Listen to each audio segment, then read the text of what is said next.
बहु शीतल हो कबीरा, आप बहु शीतल हो। बड़ा हुआ तो क्या हुआ, जैसे पेड़ खजूर। बड़ा हुआ तो क्या हुआ, जैसे पेड़ खजूर। पंथी को छाया नहीं, पंथी को छाया नहीं, फल लागे अति दूर कबीरा, फल लागे अति दूर। खड़ा कबीरा चौक पे मांगे सबकी खैर।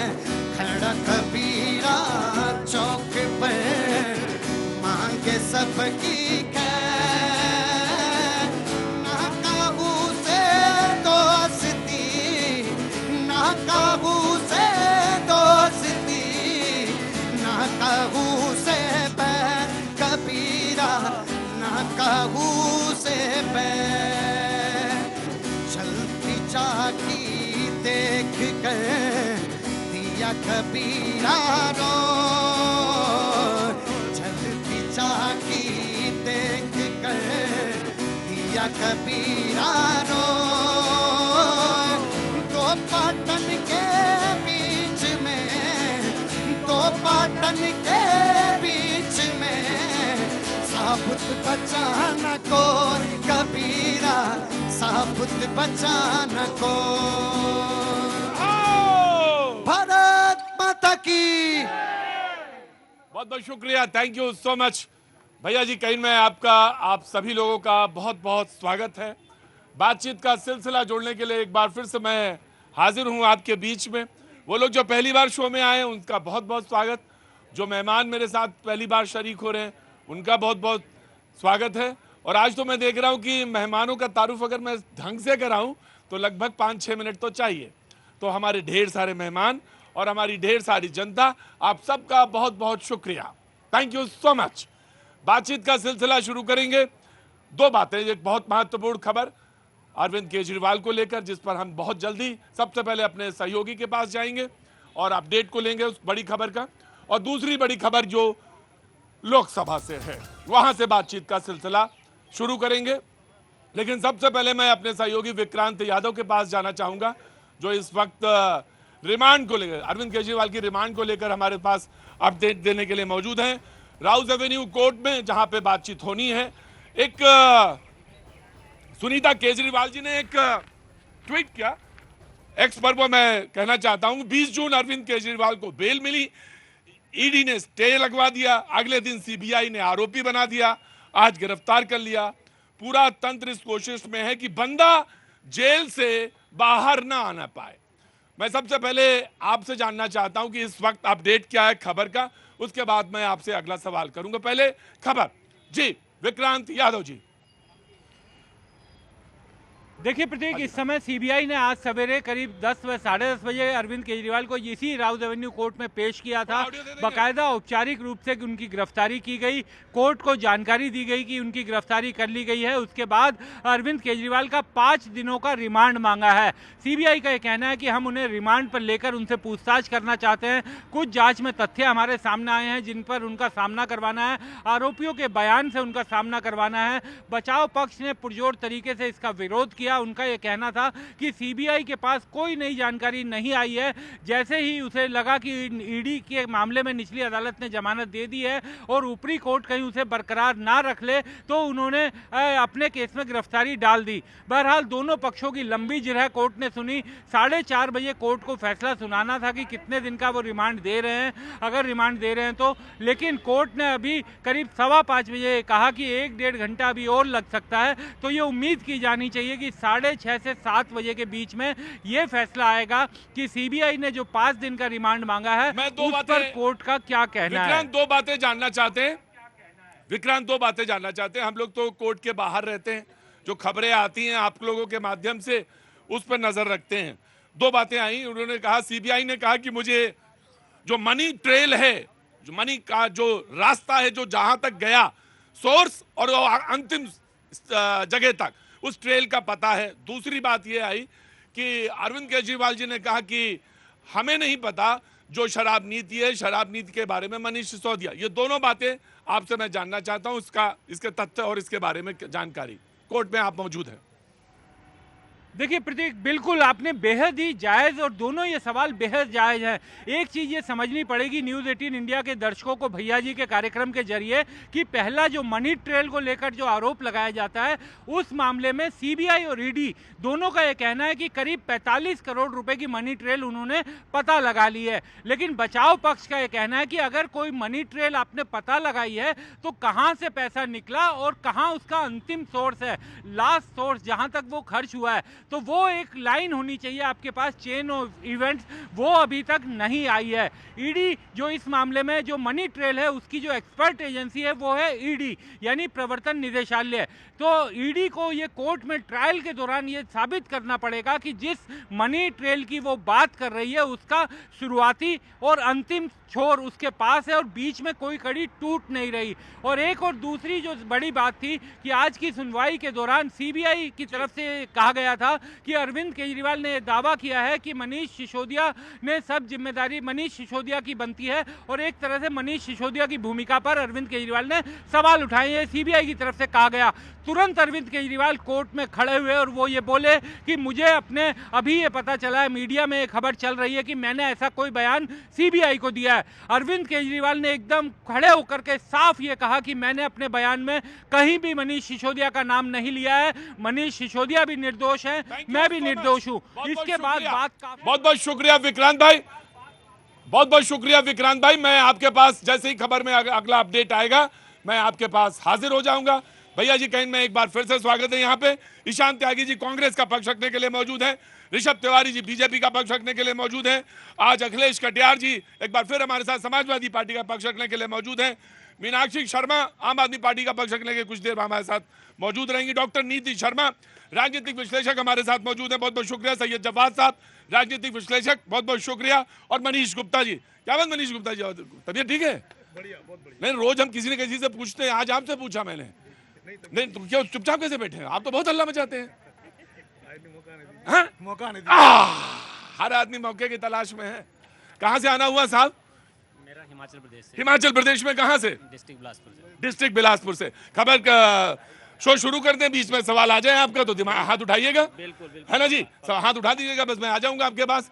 आज ओम बिरला जी ने दूसरी बार शपथ ली और वो स्पीकर के पद पर सुशोभित हुए। ऐसा दूसरी बार हो रहा बलराम जाखड़ के बाद, जो लगातार दूसरी बार वो बने। बहुत बहुत शुभकामनाएं, यहां से भी शुभकामनाएं, क्योंकि वो पंचायत का जो सबसे बड़ी देश की पंचायत है उसके वो स्पीकर हैं। अखिलेश यादव जी ने उनको शुभकामनाएं दी, राहुल गांधी ने उनको शुभकामनाएं दी, लेकिन एक बात पीछे से लगाई कि आपके इशारों से चले संसद और दूसरे इशारों से संसद ना चले। दूसरी बात ये, आज बात हुई इमरजेंसी को लेकर कि बीती बात बिसारिए, जो हो गया 48 बरस पहले उसको आप क्यों खींचते हैं। लेकिन सत्ता पक्ष ने कहा कि वो काला दिवस था, वो लोकतंत्र का काला दिवस था, वो चैप्टर था, लिहाजा लोगों को, आगे आने वाले लोगों को ये बताना जरूरी है। और इसलिए बताना ज्यादा जरूरी है क्योंकि जो लोकतंत्र की दुहाई देते हैं उनको ये पता होना चाहिए कि काला दिवस कौन सा दिन था। तो ये बातचीत का सिलसिला है, यहीं से आज अखिलेश जी आपसे शुरू करते हैं।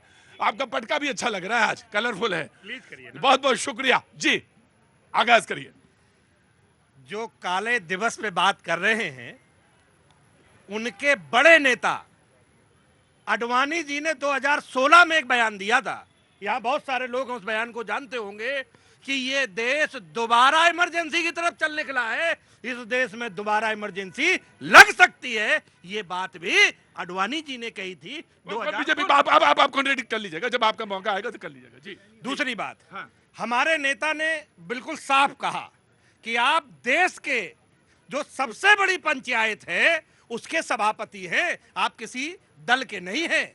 अब इस देश के किसानों के बिलों को मनी बिल में नहीं पास हो, ऐसी हम उम्मीद करते हैं। इस देश का हजारों किसान शहीद हो गया गलत फैसलों पे, ऐसी हम उम्मीद करते हैं कि अभी संसद में दोबारा ऐसे बिल ना पास हो। 2019 से लेकर 24 तक डिप्टी स्पीकर इस देश की संसद में नहीं रहा। जो आर्टिकल 93 उसका उल्लंघन हुआ है, हम मानते हैं कि अब आगे ऐसा नहीं हो। हम ये कहते हैं कि देश इस बाबा साहब के बताए हुए संविधान से चले, संघियों के संविधान से नहीं। ठीक हो गया। मुझे लगाना पड़ता है ना वो फुल स्टॉप। मैंने कहा भाई बात पूछ लो कि हो गया कि नहीं हो गया। बोले हो गया।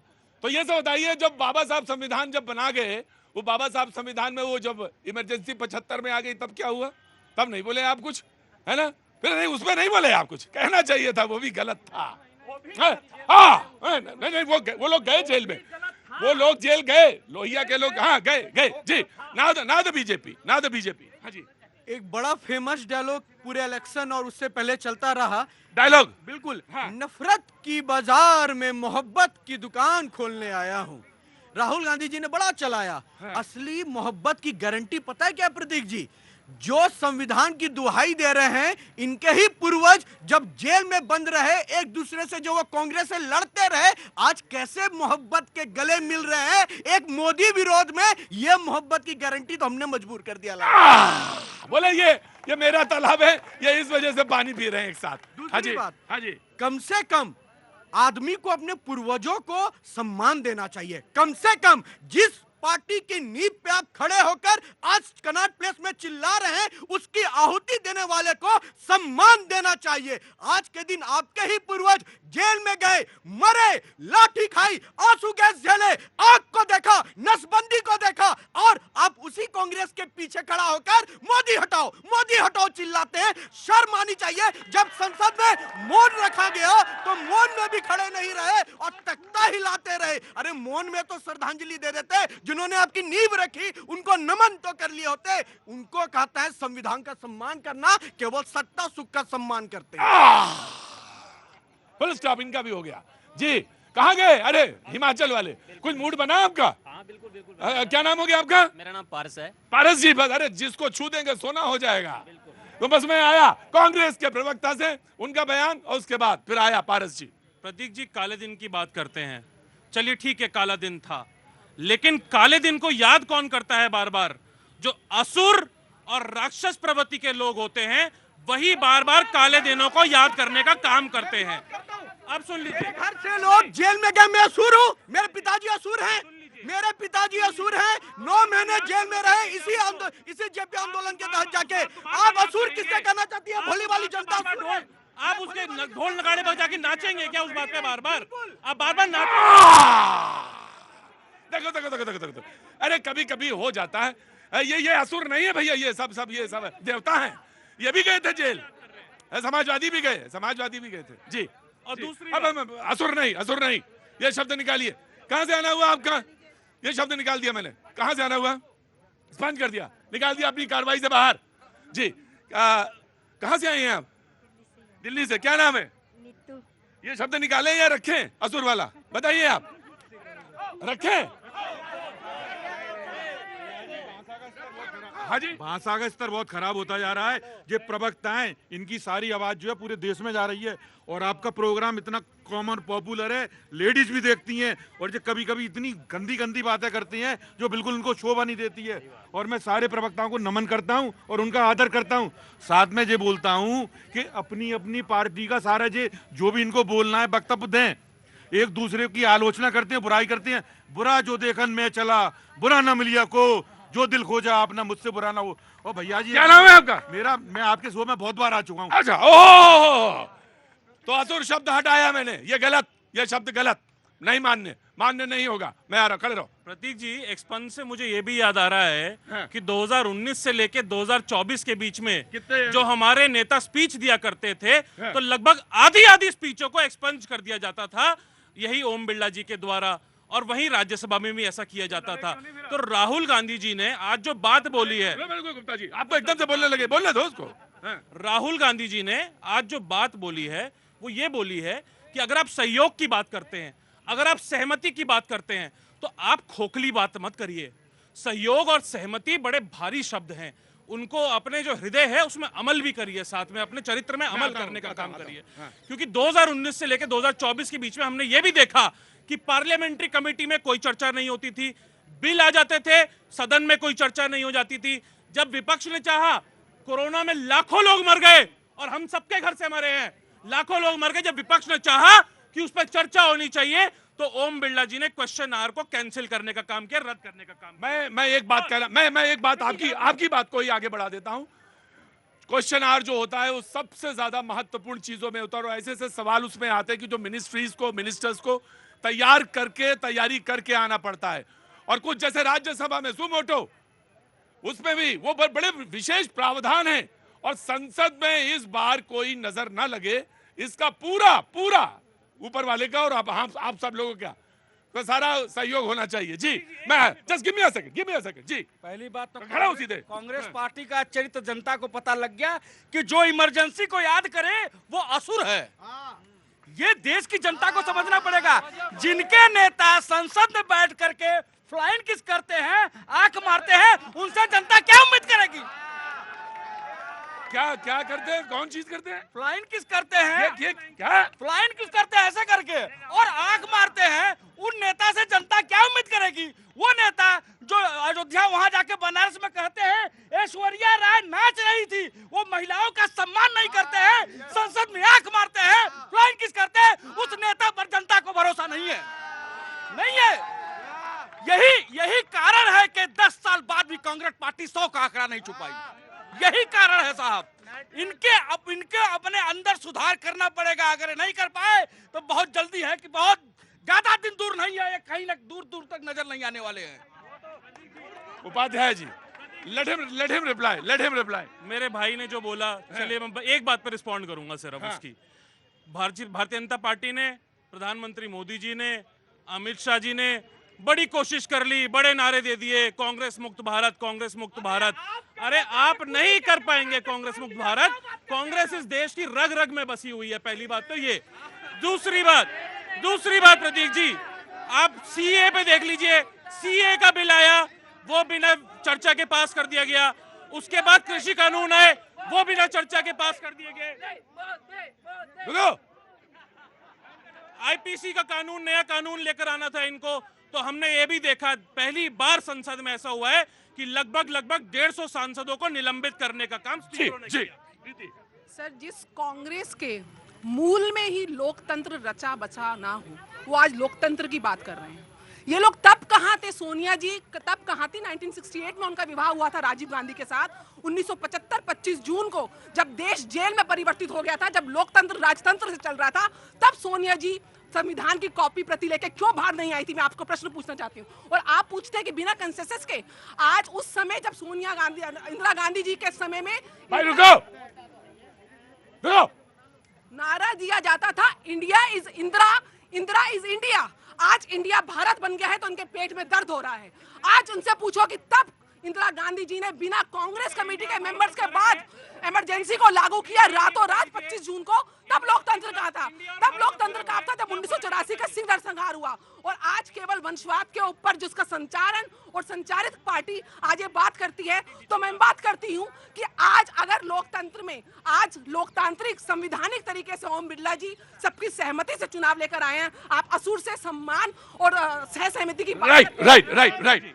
बस एक छोटा सा सवाल, मेरी बहन ने पूरी बात भारत और इंडिया भारत बन गया। इंडिया और भारत में क्या फर्क है, मुझे सिर्फ इतना बता दीजिए। संविधान में लिखा हुआ है इंडिया दैट इज भारत। ठीक, डन जी, बहुत अच्छा। मैं एक मिनट। हाँ जी प्रतीक भाई, सुना है आजकल बाजार में लोटो की कमी हो गई है। काहे की? लोटो की, लोटे होते हैं ना, लोटा। हाँ। अब सरकार जो है चंद लोटों पर आई है और इन लोटों में से कोई भी लोटा लुढ़का तो सरकार लुढ़कू हो जाएगी।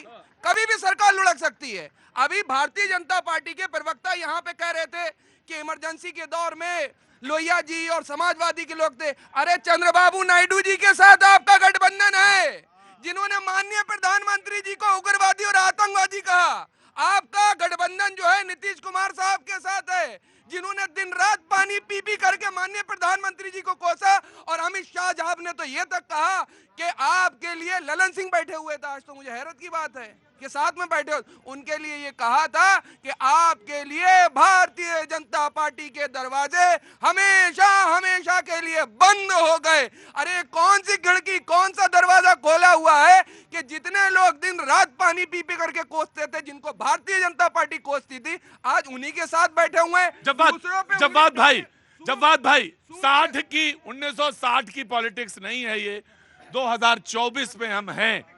तो ये अगर हम टटोलेंगे इधर कांग्रेस, मैं अभी की बात बता दूंगा। तुम अभी की बता रहे हो, मैं अभी की बता दूंगा।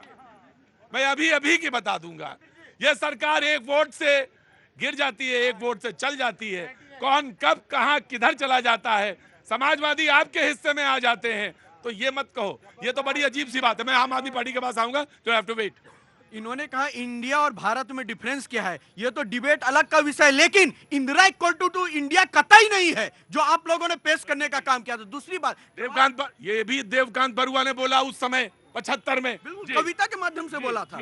और जो जवाब भाई ने कहा कि लोटों की सरकार, तो मैं इनसे पूछना चाहता हूं, आज राहुल गांधी जी विपक्ष के नेता बने निकले हैं। ये कैसा विपक्ष है जो आपस में गठबंधन दिखाते हैं और पंजाब में एक दूसरे के साथ विपक्ष में चुनाव लड़ जाते हैं, केरल में विपक्ष में लड़ जाते हैं, बंगाल में विपक्ष में लड़ जाते हैं। तो ये विपक्ष के नेता नहीं, स्वार्थी नेता हैं जो स्वार्थ के नेता बन के निकले हैं। और मैं आया जी, आया। कहां से आना हुआ? मैं बिहार से। बिहार में कहां से? बिहार में समस्तीपुर। समस्तीपुर में क्या करते हैं आप? हम तो बस छोटा मोटा उधर ही बिजनेस करते हैं। बिजनेस काहे का है? बस वही क्या बताने लायक तो है ना कि ऐसा कोई काम कर रहे हो कि समाज में बता ही ना पाओ। ठेकेदारी करता हूँ छोटा मोटा। अरे किसके साथ आए हो? तुम्हारे साथ नहीं। बीच में अगर बोले तो मैं भगा दूंगा। नशा जितना भी करो उतार मैं यही दूंगा 2 मिनट में। जितना भी नशा करके आएगा उतार। देखिए साहब, एक बात मैं आपको बताऊंगा, रोज रोज मैं वही बोलता हूं। कैनॉट प्लेस में जहां मैं शो करता हूं वहां पे बहुत जनरल लोग, तमाम सारे लोग आते हैं। उनमें नशे के लोग, बहुत आदी लोग भी हैं। मैंने बहुत कोशिश करी, बहुत हार गया। मैं ऐसा नहीं कह रहा हूं, हारा तो मैं भी नहीं ना पाजी, लेकिन हाँ मैं ये जरूर कि अपने माध्यम से मैं कर सकता हूं जितना मैं कर सकता हूं। तो कहता हूं कि नशा कम करके आओ, फिर छोड़ो, फिर आओ।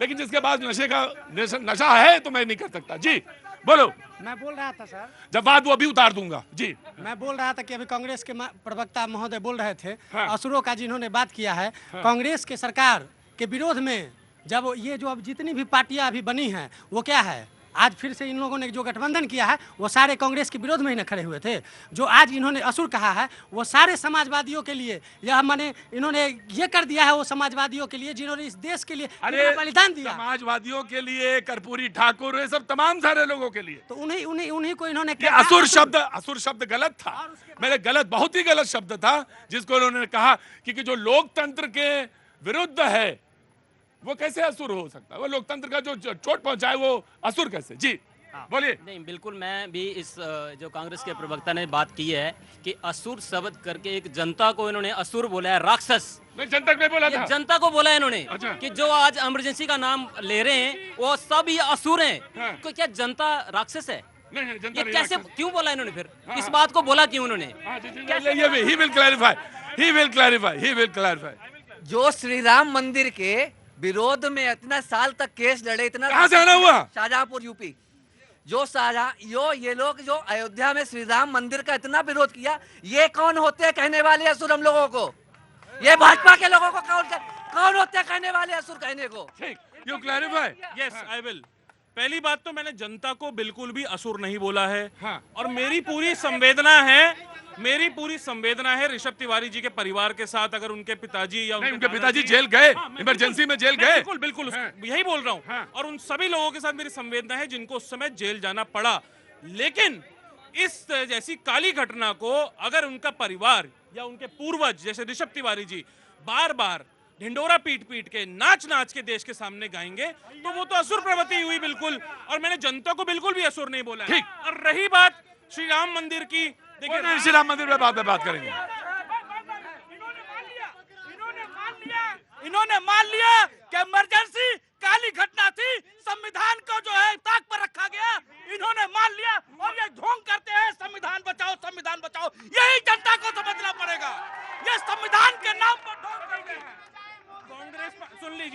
कटियार जी जी जैसे बहुत सारे मुद्दों पे बात कर रहे हैं जी।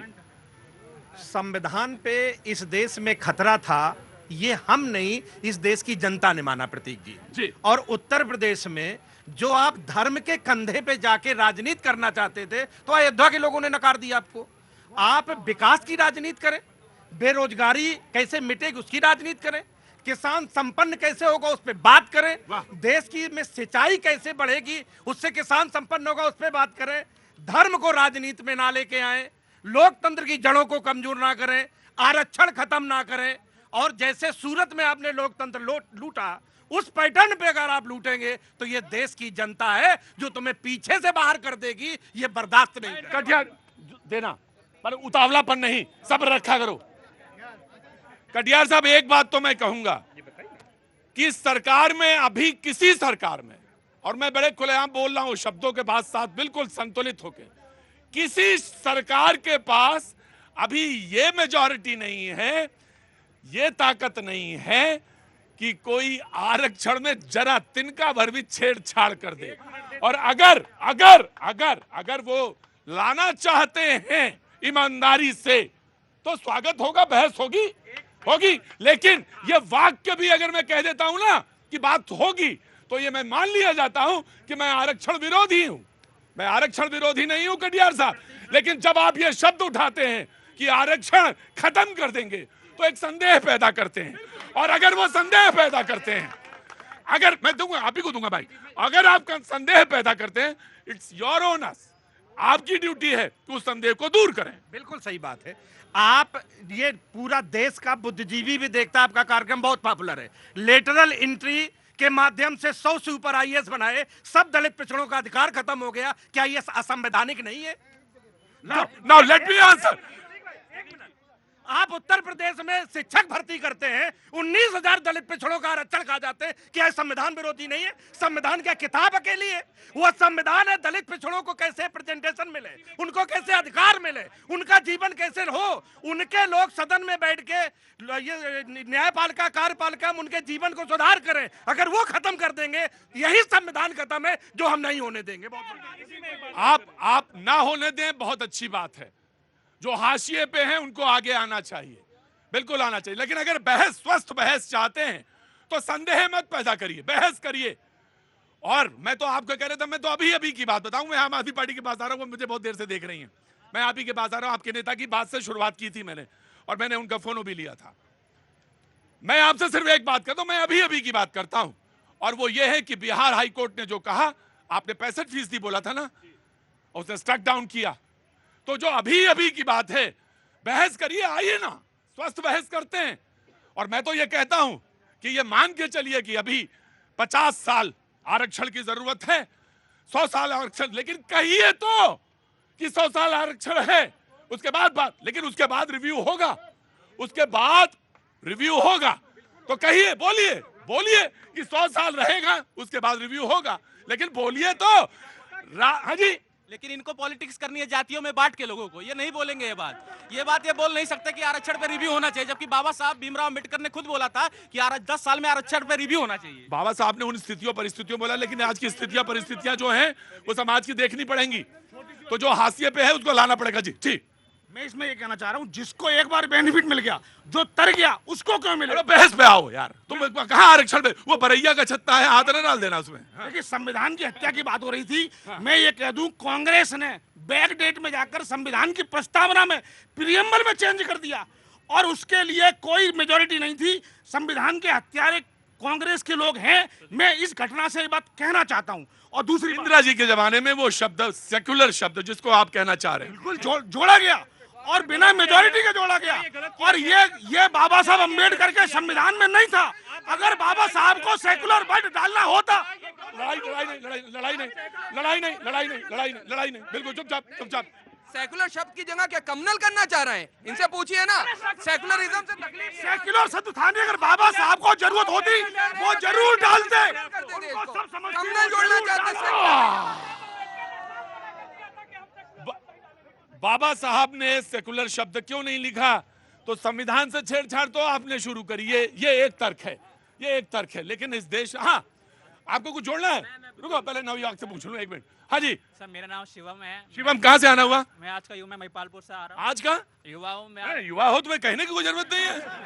मुझे अब बात करनी है, ये आरक्षण की बात कर रहे हैं। ये 18% जो GST लगा हुआ है एजुकेशन के, अब आरक्षण हमें मत दो, लेकिन हमको जितना पढ़ना है उसके हमको मुफ्त कर दो, जितना हमको पढ़ना मुफ्त कर दो। अभी मैं सेकंड ईयर में हूँ और जॉब भी करता हूँ ब्रिकेट के अंदर। मैं कॉपरेट हूँ, उनको लिंक फर्क नहीं पड़ता। अपना घर भी चला रहा हूँ और अपनी जॉब भी कर रहा हूँ, अपनी पढ़ाई भी कर रहा हूँ। हमको आरक्षण की जरूरत नहीं है, हमको पढ़ने दो। हमको सरकार जितना हमें दे सकती है। क्या नाम है बेटा? शिवम।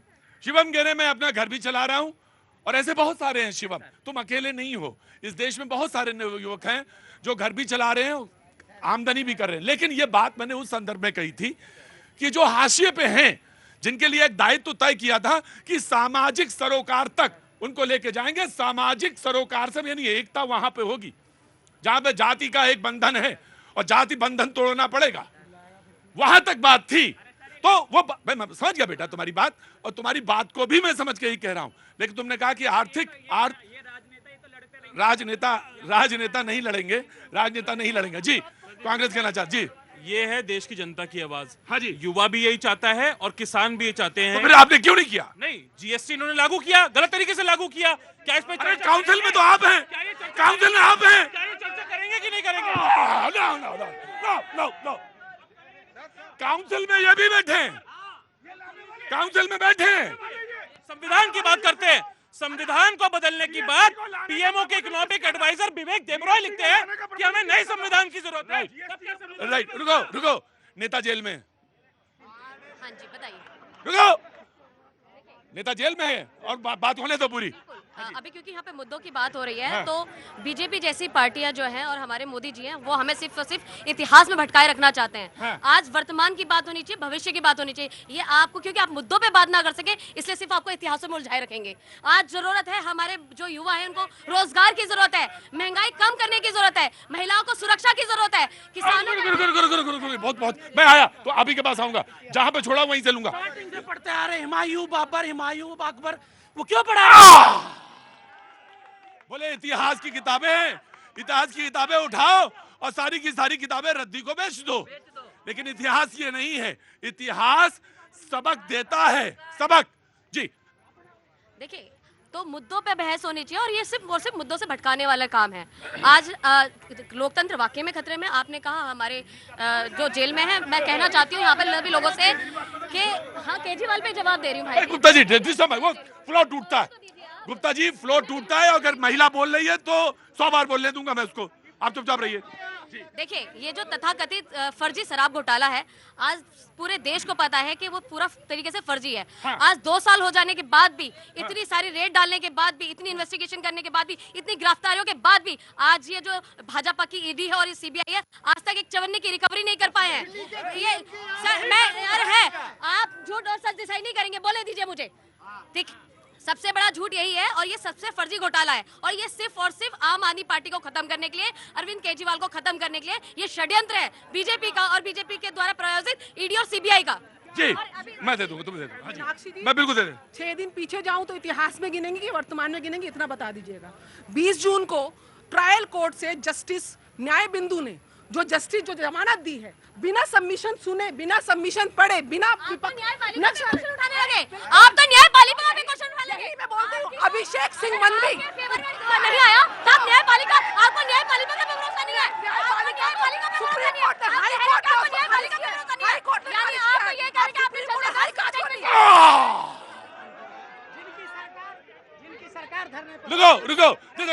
Cool down. मैं आ गया, नहीं, let me clear. Junior court जाएगी, हाई कोर्ट जाएगी, सुप्रीम कोर्ट। मैं न्यायपालिका से जजमेंट पर सवाल उठा रहे हैं। यही तो मैं बोल रही हूं। तो मैं यही सवाल कांग्रेस से, रुकिए just give me a second, यही सवाल तो पूछा जाना चाहिए कांग्रेस से। इंदिरा जी ने उस जमाने में हाई कोर्ट के आदेश के बाद सुप्रीम कोर्ट का रास्ता क्यों नहीं पकड़ा?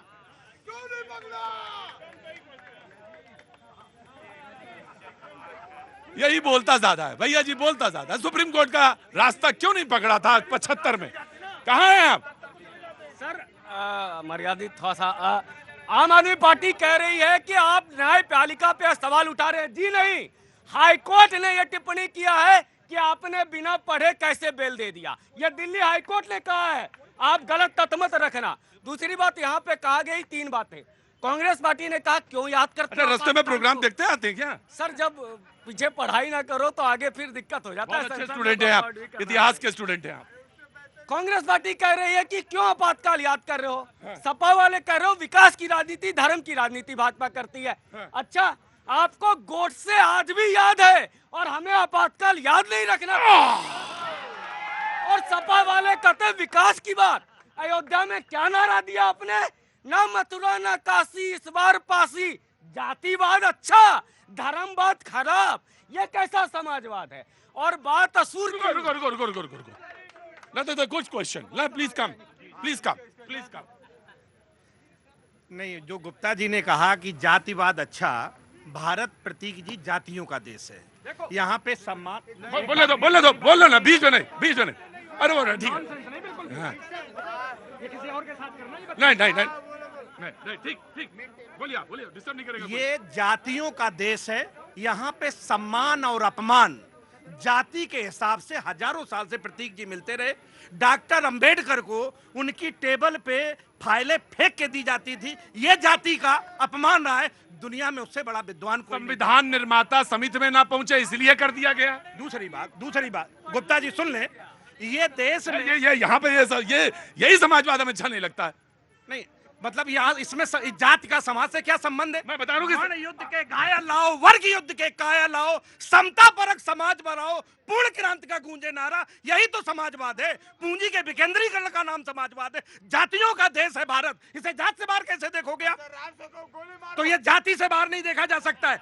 जब तक इस देश में छुआछूत, भेदभाव, ऊंच नीच ये खत्म नहीं हो जाती, तब तक जातियों के बाहर नहीं देखा जा सकता। वहां चले जाओ, वहां पर जाति नहीं है, उधर ही रहो।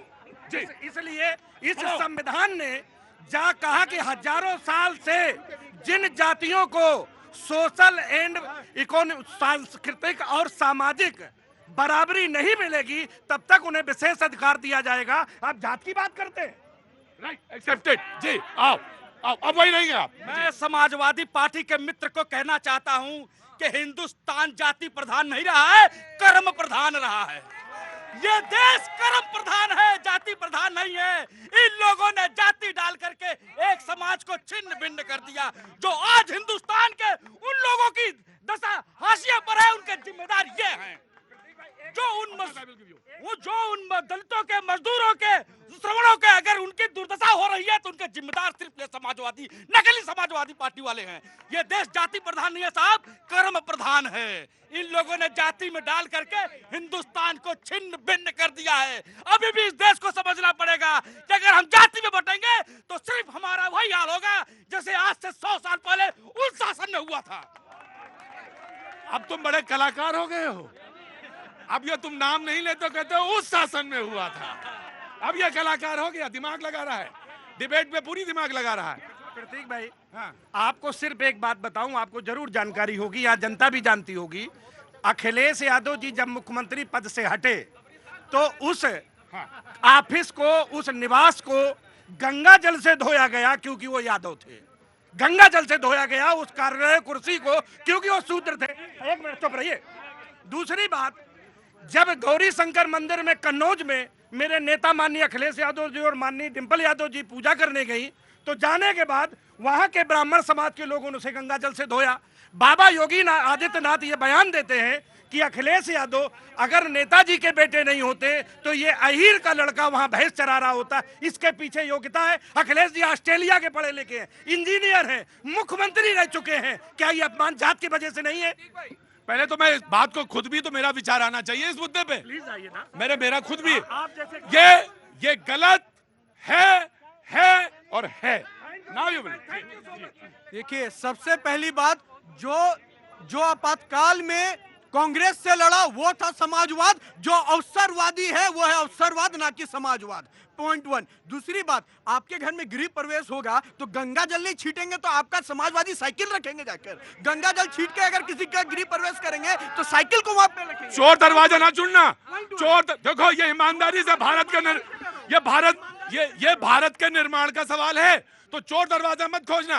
जो गलतियां हो गई वो गलतियां दोबारा, मैं इतिहास का स्टूडेंट हूं, इसलिए कह रहा हूं, इतिहास इसलिए पढ़ता हूं कि अगर कोई गलती हुई है तो सुधार लो, अभी भी समय है। बिल्कुल, गलती सुधार लो, वो बात की विषय। आपने कहा चोर का दरवाजा, हम तो ऐसे भी टोटी चोरी नहीं करते, कुछ चोरी नहीं करते, हम थोड़ी चोरी करते हैं। दूसरी बात, हम उन्हीं पार्टियों में से आते हैं जो आज एक जनजाति महिला को नॉमिनेट करते हैं राष्ट्रपति के लिए। हम उन्हीं पार्टियों में से आते हैं जो एक दलित को नॉमिनेट करते हैं राष्ट्रपति के लिए। हम उसी पार्टी में से आते हैं जो धर्म की बात करते हैं, एपीजे अब्दुल कलाम को नॉमिनेट करते हैं राष्ट्रपति के लिए। सबका साथ, सबका सम्मान करने वाले। अब जातिवाद नहीं हो रहा। बच गए पाजी, आज मेरा तुमने सर कर दिया था। वक्त छोड़ से ब्रेक। हाँ जी, अरे आज बड़ा टेंस हो गया मामला। कहाँ से आना हुआ? नागलोई से। नागलोई से। क्या नाम हो गया आपका सर? सूरज भान। सूरज भान जी, क्या काम करते हैं सर? इस समय तो रिटायर है। रिटायर हैं, बहुत अच्छी बात है। हाँ, आप भी और हम भी दोनों लोग रिटायर हैं। वक्त छोड़ से ब्रेक का, ब्रेक के बाद फिर हाजिर हुआ।